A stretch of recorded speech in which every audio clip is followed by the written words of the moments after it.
Hello everyone. हमारा आज का टॉपिक है धातु कर्म, मेटलर्जी। इसके पहले वाले वीडियो में हम लोगों ने खनिज के बारे में समझा, अयस्क के बारे में समझा, अधात्री के बारे में समझा और धातु कर्म में प्रयुक्त होने वाले विभिन्न पदों को संक्षेप में हम लोगों ने जाना। खनिज क्या है? भूप्रपट्टी में 35 किलोमीटर भीतर तक विभिन्न धातुओं के कुछ यौगिक प्राप्त होते हैं, जिनमें कंकड़, मिट्टी, पत्थर आदि मिश्रित होते हैं। इनको हम कहते हैं खनिज। कुछ खनिज ऐसे होते हैं जिनसे धातु का निष्कर्षण बहुत सस्ता और सरल होता है, जिन्हें हम कहते हैं अयस्क। तो हम कह सकते हैं कि सभी अयस्क खनिज हैं, लेकिन सभी खनिज अयस्क नहीं हैं। जिन खनिजों से धातु का निष्कर्षण बहुत कठिन हो, बहुत महंगा हो, तो उनको हम अयस्क नहीं कहते हैं। अयस्क ऐसे खनिज हैं जिनसे धातु का निष्कर्षण सरल और कम खर्च में संभव है। नेक्स्ट हम लोगों ने देखा था अधात्री। ये जो अयस्क में कंकड़, मिट्टी, पत्थर आदि की जो अशुद्धियां मिश्रित होती हैं, इनको हम कहते हैं अधात्री या गैन। और हमने अंत में देखा था धातु कर्म, कि अयस्कों से धातु प्राप्त करने की जो संपूर्ण प्रक्रिया है, यह कई चरणों में संपन्न होती है। तो धातु प्राप्त करने की जो संपूर्ण प्रक्रिया है, इसी को हम कहते हैं धातु कर्म। अब धातु कर्म में जो प्रयुक्त विभिन्न पद हैं, आज उनको हम डिटेल्स में समझेंगे। तो धातु कर्म का जो सबसे पहला चरण है, वो होता है अयस्कों का सांद्रण। अब यहां सांद्रण की भी कई अलग अलग विधियां होती हैं, जो अयस्क की प्रकृति पर निर्भर करती हैं। तो अयस्क से अधात्री कणों का पृथक्करण, इसी को हम कहते हैं सांद्रण।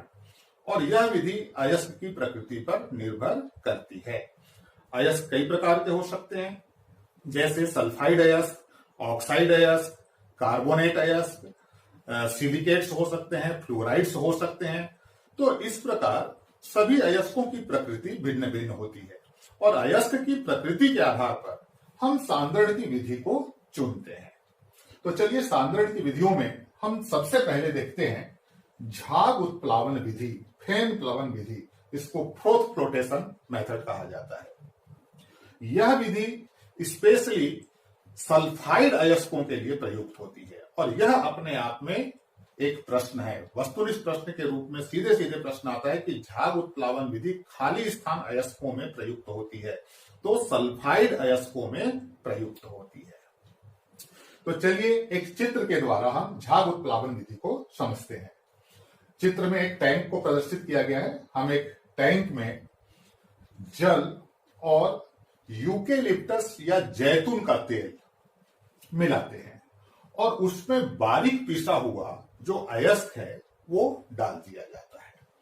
अब ऊपर से इसमें उच्च दाब पर वायु की तेज धारा प्रवाहित की जाती है, तो पूरा का पूरा जो टैंक में मटेरियल है वो खलबलाने लगेगा। अब यहां पर सल्फाइड अयस्कों का जो क्रस्ट है वो सुगमता से गीला नहीं होता है, सरलता से नम नहीं होता है, तो यह तेल के साथ झाग बनाकर ऊपर तैरने लगता है, और अधात्री के जो भारी कण हैं वो नीचे बैठ जाते हैं। तो इस प्रकार ऊपर से झाग को निकालते जाते हैं, जिससे अयस्क अलग हो जाता है और अधात्री कण अलग हो जाते हैं। तो ये बहुत ही ज्यादा इंपॉर्टेंट है। झाग उत्प्लावन विधि पे प्रश्न बनते हैं, और इसमें सल्फाइड अयस्कों के आपको नाम दिए जाते हैं। कोई सल्फाइड अयस्क का नाम दिया जाएगा, जैसे जिंक ब्लेंडी एक सल्फाइड अयस्क है, जिंक का अयस्क है, तो इसका सांद्रण किस विधि से करते हैं, तो ऐसा नाम दिया जा सकता है। तो हम लोग कुछ सल्फाइड अयस्क, जो महत्वपूर्ण सल्फाइड अयस्क हैं, उनकी हम एक लिस्ट देखते हैं, जो परीक्षा में प्रश्न के रूप में पूछे जाते हैं। कॉम्पिटिशन में भी इसके ऊपर प्रश्न आता है। तो देखिए सल्फाइड अयस्कों की सूची।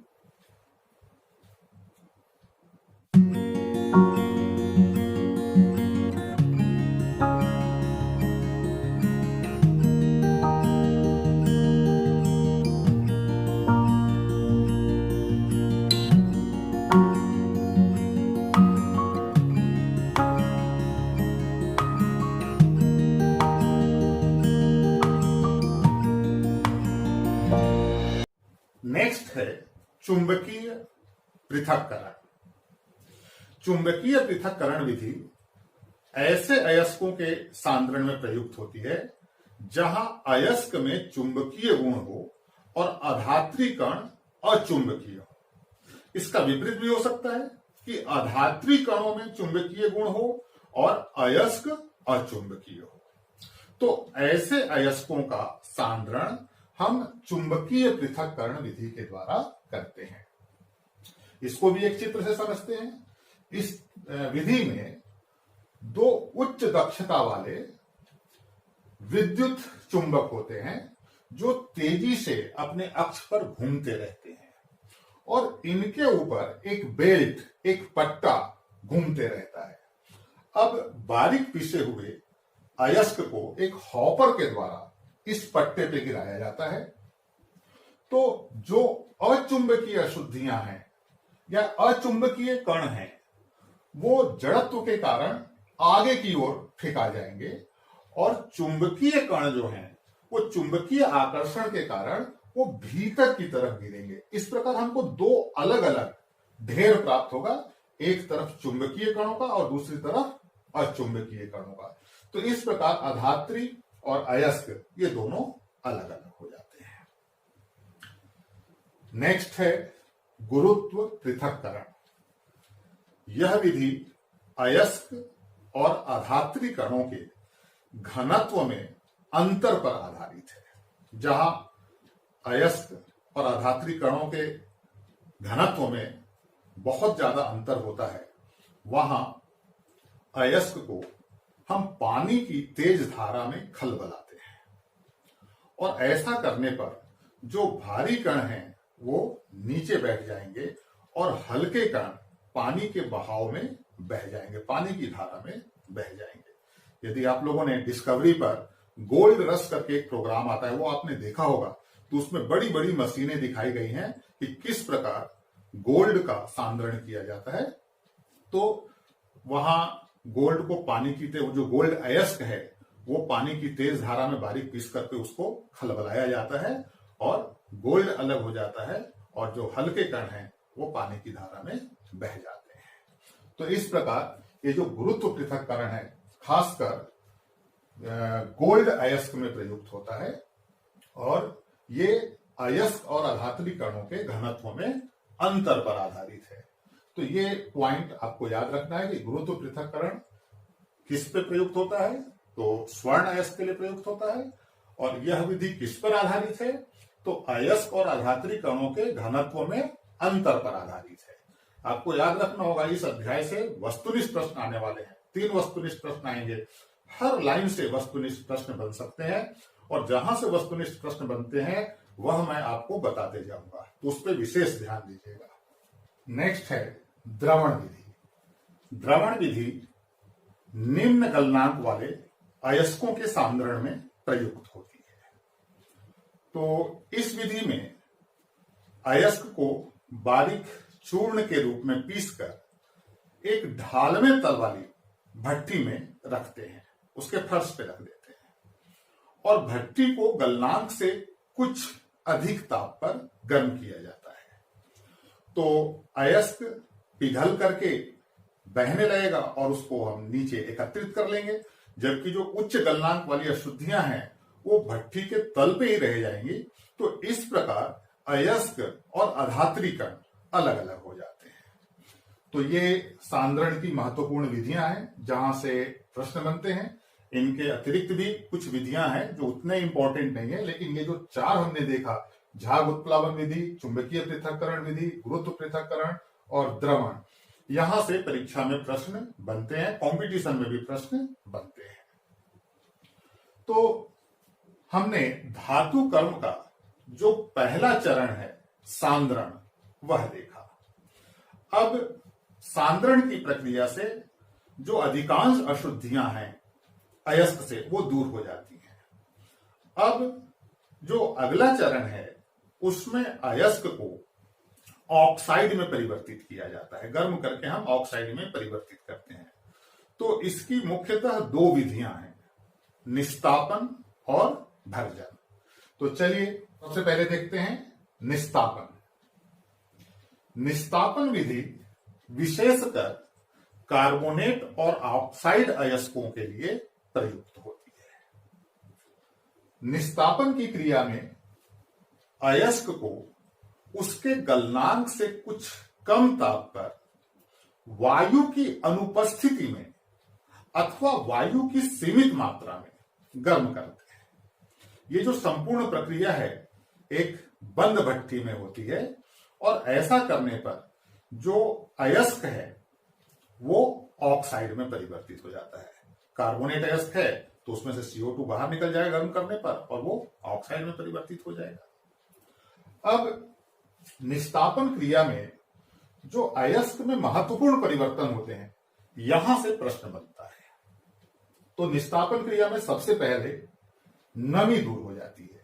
यह निस्तापन क्रिया का जो पहला लाभ है कि नमी दूर हो जाती है।